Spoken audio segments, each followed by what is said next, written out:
In other global news, Israeli planes and tanks pounded areas across the Gaza Strip.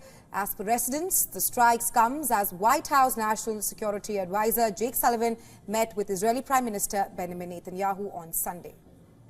This amid US calls for a more focused military campaign. Here's a report, take a look. Residents said Israeli planes and tanks pounded areas across the Gaza Strip on Sunday.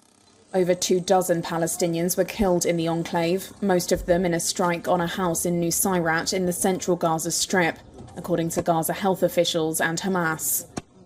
Abu Khaled Monez lives near the house that was hit. The house was flattened to earth and the entire square around it. Where we are has been destroyed.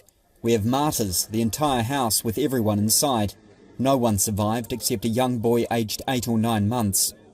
The strikes came as White House National Security Advisor Jake Sullivan met Israeli Prime Minister Benjamin Netanyahu amid US calls for a more focused military campaign.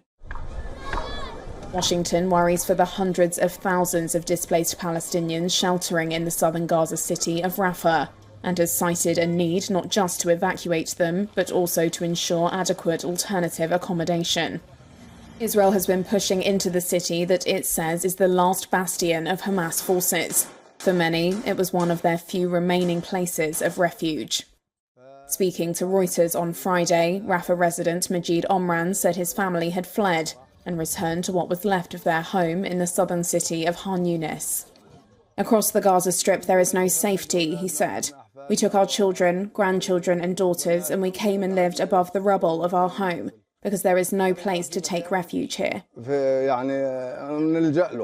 Israeli forces also pushed deeper into the narrow alleyways of Jabalia in northern Gaza overnight and into Sunday.